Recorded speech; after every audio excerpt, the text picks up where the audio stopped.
हमने 5 government job लिया और हम अपनी हरकतें बताए कि दोस्ती में हमने क्या क्या की, तो शायद तुम लोग तो वो किए भी नहीं होगे, हम ये बता रहे हैं। पढ़ाई कोई तुम्हारी पार्ट टाइम चीज नहीं है, इस बात को अपने जीवन में ध्यान रख। जिस दिन मेरे भाई यहाँ पर तुम इस दुनियादारी से, मोह माया से, नौकरी से जिस दिन बाहर आ जाओ, तुमको असली औकात अपनी देखनी है तो एक काम करो, जिंदगी में आगे बढ़ने का भी रीज़न कंपैरिजन है और आगे नहीं बढ़ने का भी रीज़न कंपैरिजन है। वो डिपेंड करता है कि आप अपनी तुलना किसके साथ में करते हैं। आप ये मान करके चलिए। वो कहते हैं ना यहाँ पर कि देखो, मैं आपको एक छोटी सी इंस्टेंस इसके ऊपर मैं सुनाता हूँ। मैं अपने जहाँ पर गुरुकुल में रहता था, ठीक है, तो 50 बच्चों का हमारा ग्रुप था हमारे आसपास में। मेरे एक जीवन में मैं हमेशा उनको विधाता मानता हूँ। मेरे यहाँ पर हैं गुरु हैं, अनुराग सर करके हैं, इन्होंने मैंने गणित सीखा, ठीक है, ये मिनिस्ट्री ऑफ रेलवे में सेलेक्टेड हैं। इनसे मैंने गणित पढ़ा, बहुत सारे सवाल इन्होंने मुझे कराए, जीवन के बहुत बड़े सीख दिए, सारी वोकैबुलरी इन्होंने हमारी कंप्लीट कराई।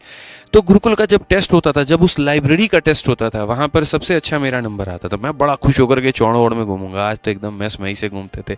आज तेरे भाई का नंबर आया, एकदम ऐसे लगता था कि लोग तो लाइन से हट जाएंगे, हमको ला करके देंगे, सर प्लीज़ खाना खा लीजिए, ऐसा वाला फीलिंग हमको लगता था आने की, आज तो इज्जत बहुत होगा।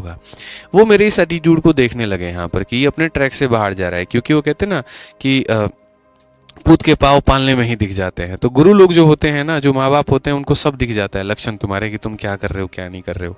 तो वहाँ पर उनको हमारे लक्षण दिखने लगे। जब हमारे लक्षण दिखने लगे ना वहाँ पे, तो उन्होंने बुला करके इधर बैठाया, बोला क्या कर रहा है। मैंने कहा क्या हुआ सर, तो ये जो हरकतें हैं तुम्हारी क्या कर रहे हैं। मैंने कहा सर किसी को कुछ कहा थोड़ी, हमने गरिया थोड़ी दिए किसी को, सर थोड़ी फोड़ दिए।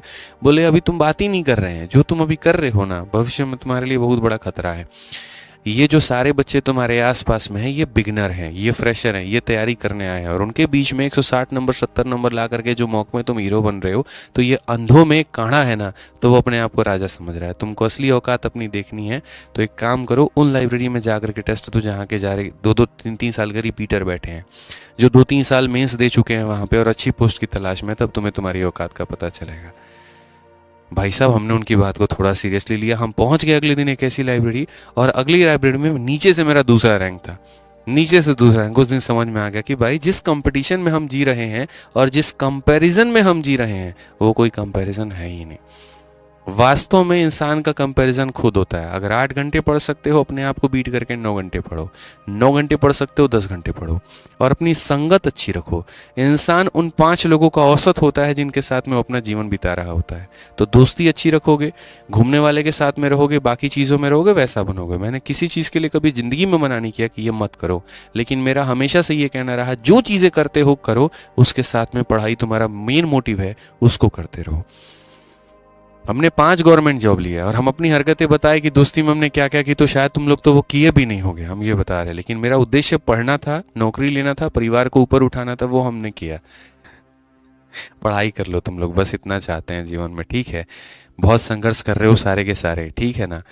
कोई यहाँ पे गांव से पढ़ रहा है, कोई लाइब्रेरी से पढ़ रहा है, कोई शहर से पढ़ रहा है, तो जहाँ से भी पढ़ रहे हो, कम से कम अपने इस जवानी के दिए गए समय को सार्थक करो। अन्यथा मेरे भाई, ये जवानी, ये समय, ये सब बर्बाद है अगर तुम उसका फ़ायदा नहीं उठा पाए तो। दिल से बता रहा हूँ एक बात, पढ़ाई कोई तुम्हारी पार्ट टाइम चीज़ नहीं है, इस बात को अपने जीवन में ध्यान रखना। तुम्हारे दुनिया के बाकी सारे काम तुम्हारे लिए पार्ट टाइम है, लेकिन पढ़ाई ही तुम्हारा सब कुछ है। अपने दिमाग में ये फिट कर लो, बैठा लो। जिस दिन मेरे भाई यहाँ पर तुम इस दुनियादारी से, मोह माया से, नौकरी से जिस दिन बाहर आ जाओ, उस दिन किसी और चीज़ को मान लेना। बहुत लोग बोलते हैं जीवन में यहाँ पर नौकरी ही तो सब कुछ नहीं होती है। अरे जब तक इंसान नौकरी की तैयारी कर रहा होता है, उसके लिए वहीं सब कुछ होता है। कोई कोई क्यों नहीं बताता है। अब नीट की तैयारी कर रहे हैं बच्चे को तुम शुरू में ही ये बोल दो, बेटा नीट ही सब कुछ नहीं होता है, तो वो नीट की तैयारी करेगा? नहीं करेगा। वो सारी संभावनाएं तब दी जाती है जब उसमें वो फेल हो जाता है, ठीक है। पास जब तक वो तैयारी कर रहा होगा, कभी तुम्हारे माँ बाप आके बोलेंगे तैयारी के दौरान, मिश्रा जी आज तक आके बोले चलो कोई बात नहीं, नहीं हुआ तो कोई दिक्कत नहीं और भी कर लेंगे। तो ये सारे जो लेक्चर्स निकल करके आते हैं ना, ये जब आप फेल होते हैं तो आपको संभावना देने के लिए किया जाता है। ये बात शुरू से बच्चे के मन में डाल दिया जाए कि भाई देख, बिना लोड लेकर के पढ़ाई कर, सिलेक्शन हो गया तो ठीक है, नहीं हुआ तो कोई बात नहीं, और भी चीज़ें हैं जीवन में वो की जाएंगी। तब देखो कितना रिलैक्स होकर के पढ़े, फिर नर्वसनेस थोड़ी होगी, वहाँ पे परफॉर्मेंस बेहतर होगा। शुरू में कहते नहीं है, बाद में हो जाए तो संभावना देते हैं, इसे थोड़ी होता है। दोस्त बन के रहो, शुरू से रहो, बढ़िया है ना।